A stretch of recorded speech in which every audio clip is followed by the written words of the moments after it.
झुमरी तिलैया के ब्लॉक मैदान में रविवार को पहुंची भाजपा की परिवर्तन यात्रा। यहां बीजेपी की ओर से परिवर्तन सभा की गई।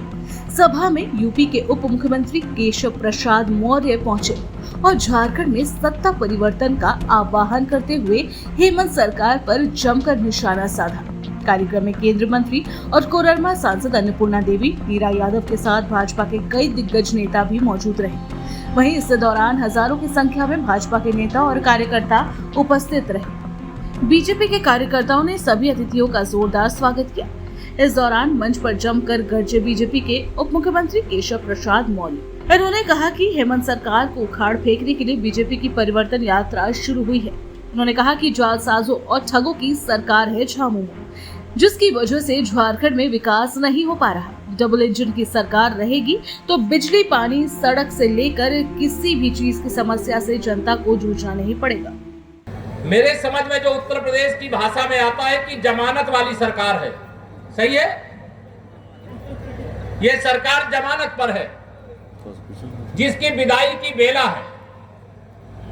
भ्रष्टाचार के दलदल में डूबे हुए गलों की यह सरकार ने झारखंड का जितना नुकसान किया है, शायद जब से झारखंड राज्य बना है तब से लेकर के अब तक इतना नुकसान कभी नहीं हुआ होगा। बताओ सही है कि नहीं सही है? अब ये चुनाव आपके सामने आ रहा है। भारतीय जनता पार्टी के बूथ से लेकर के जिले तक के, जिले से लेकर के प्रदेश तक के लोग अपनी जिम्मेदारी तो निभाएंगे, लेकिन केवल कार्यकर्ता और पदाधिकारी इस काम को नहीं करेंगे।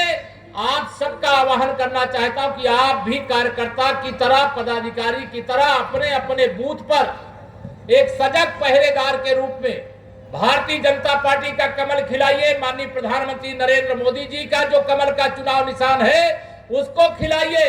हमारे देश के गृह मंत्री माननीय अमित शाह जी का जो चुनाव निशान कमल का फूल है, हमारे राष्ट्रीय अध्यक्ष जेपी नड्डा जी का जो चुनाव निशान कमल का फूल है, उसको खिलाने का संकल्प लेकर के जाइए। और विश्वास रखना, आपको ज्यादा पता होगा, लेकिन हम जब उत्तर प्रदेश में पढ़ते हैं कि झारखंड पूरे राज्य के अधिकांश हिस्से में बांग्लादेशी घुसपैठियों की बाढ़ आ गई है। आइए क्या ये बाढ़ रुकनी चाहिए? जो घुसाए उनको बाहर जाना चाहिए कि नहीं जाना चाहिए? जोर से बताओ ना, जाना चाहिए कि नहीं जाना चाहिए? माताओं बहनों, जाना चाहिए बाहर कि नहीं जाना चाहिए? क्या ये हेमंत सोरेन की सरकार इनको बाहर निकाल सकती है क्या? जोर से बताइए, निकाल सकती है क्या? नहीं निकाल सकती, क्योंकि उन्हें वह वोट बैंक मानती है और भारतीय जनता पार्टी उन्हें घुसपैठिया मानते हैं, अपने झारखंड के सम्मान पर चोट मानते हैं। और ऐसे जो चोट करने वाले हैं, सम्मान को जो आंच पहुंचाने वाले हैं, उनको निकाल करके बाहर करने का काम कौन करेगा? भारतीय जनता पार्टी करेगी। इसलिए आप सब लोगों से, यहां भ्रष्टाचार के किस्से तो पूरे देश ने, पूरे दुनिया में प्रसिद्ध कर दिया है। श्री हेमंत सोरेन जी की सरकार ने घुसपैठियों की कहानी पहले पश्चिम बंगाल तक रहती थी, लेकिन अब झारखंड के अंदर इतने बड़े पैमाने पर घुसपैठ कर लिए हैं लोग, जो एक बड़ी समस्या है, का फायदा मिल गया। लेकिन अच्छी बात यह रही कि कांग्रेस सहित पूरे इंडी गठबंधन को 234 सीटें मिली और अकेले भारतीय जनता पार्टी को 240 सीटें लोकसभा में मिली और तीसरी बार मोदी जी के नेतृत्व में सरकार बन गई। पूरे विश्व में आज भारत का डंका बज रहा है। हम 11वीं अर्थव्यवस्था से 5वीं अर्थव्यवस्था बन चुके हैं और तीसरी अर्थव्यवस्था बनने की ओर आगे बढ़ रहे हैं। हमारी सीमाएं सुरक्षित हैं। हम आत्मनिर्भर भारत बनाने का जो प्रधानमंत्री जी ने आह्वान किया है, उस दिशा में भी कदम आगे बढ़ चुका है। पहले हम दुनिया से हथियार खरीदते थे, आज दुनिया के अनेक देशों को भारत हथियार बेचता है। ऐसे भारत का निर्माण मोदी जी ने किया है।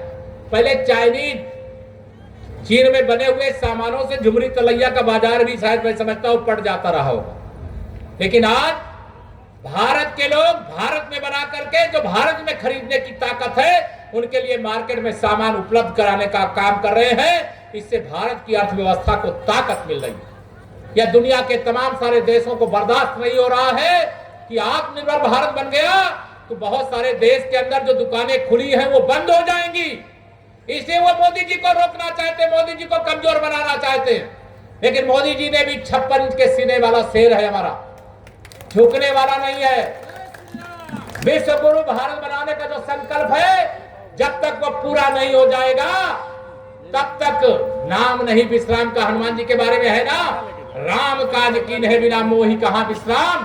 तो हमारे मोदी जी और उनके सभी समर्थक राष्ट्र काज कीन्हे बिना मोहि कहां विश्राम। झारखंड में भाजपा की सरकार बनाए बिना, कमल खिलाए बिना मोहि कहां विश्राम, इस संकल्प लेकर के आप सब यहां से जाएंगे। यही निवेदन करते हुए अपनी बाड़ी को देता हूं विराम। दोनों हाथ उठा करके बोलिए जय श्री राम। मुख्यमंत्री भारतीय जनता पार्टी के माइक पकड़ो। राष्ट्रीय नेता आदरणीय श्री केशव प्रसाद मौर्य जी, मंच पर उपस्थित इस क्षेत्र के सम्मानित विधायक डॉक्टर नीरा यादव जी, उपस्थित इस कार्यक्रम के संयोजक सम्मानित भारतीय जनता पार्टी के प्रदेश के पदाधिकारी बड़े भाई आदरणीय राकेश प्रसाद जी, सह संयोजक सम्मानित अशोक, आप सभी जानते हैं लगभग वर्तमान में सरकार गठबंधन की सरकार को 5 वर्ष होने लगे और इस सरकार के द्वारा जब चुनाव में वो गए थे, चुनाव में बहुत बड़े बड़े वादे उन्होंने किया। युवाओं को 5 लाख युवाओं को नौकरी देने की बात कही, नौकरी ना दे पाए तो बेरोजगारी भत्ता 5,000 और 7,000 देंगे। अगर वो भी ना दे पाए तो सत्ता से और राजनीति से संन्यास भी ले लेंगे। ये भी बात सूबे के मुख्यमंत्री हेमंत सोरेन जी ने कहा था। इसके साथ महिलाओं को चूल्हा खर्च के रूप में सालाना 72,000 रुपया देंगे। जो भी अनुबंध कर्मी है उन सबको सरकारीकरण करेंगे। लेकिन जितना भी वादा हुआ एक भी वादा उन्होंने पूरा नहीं किया। और जब बेरोजगार नवयुवक हो, अनुबंध कर्मी हमारे भाई बहन हो, जब अपनी मांग मांगने गए तो उनके ऊपर लाठी बरसाई गई, उनके ऊपर पानी की बौछार हुई। यानी सरकार के द्वारा वादा करके वादा खिलाफी की गई। आज जल जंगल जमीन की बात करने वाली है सरकार, जल जंगल जमीन को बेचने का काम कर रही है। यहाँ तक कि बालू तक को इन्होंने नहीं छोड़ा और बालू को भी नीलाम और बेचने का काम किया। आज लोगों को छोटी छोटी चीजों के लिए आवश्यकता होती है, यह मिलते नहीं है। आज ट्रांसफर पोस्टिंग को उद्योग का धंधा उद्योग बना दिया। आज अधिकारी बेलगाम है, छोटे छोटे काम को लेकर लोग जाते हैं अंचल में, ब्लॉक में, लोगों का जूता घिस जाता है लेकिन एक काम नहीं होता है। तो इसलिए साथियों, इस परिवर्तन यात्रा के माध्यम से आप सबसे आह्वान करने आई हूँ। चूंकि एक और कार्यक्रम हमारे माननीय उप मुख्यमंत्री जी का गढ़वा में है, इसलिए मैं ज्यादा समय नहीं लूंगी। परिवर्तन यात्रा के इस सभा के मुख्य अतिथि उत्तर प्रदेश से आए हुए बहुत ही तेज तरार, समर्पित, संघर्षशील, कई पदों को सुशोभित करने वाले, बहुत ही लोकप्रिय, जनप्रिय हमारे आदरणीय उप मुख्यमंत्री भाई श्री केशव प्रसाद मौर्य जी, यहाँ पर उपस्थित हम लोगों की भारत सरकार के कैबिनेट मंत्री और स्थानीय लोकप्रिय सांसद आदरणीय श्रीमती अन्नपूर्णा देवी जी, हमारे यहाँ पर जिला के अध्यक्ष भाई अनूप जोशी जी, हमारे इस उत्तरी छोटा नागपुर प्रमंडल के परिवर्तन यात्रा के संयोजक और भारतीय जनता पार्टी के उपाध्यक्ष लगातार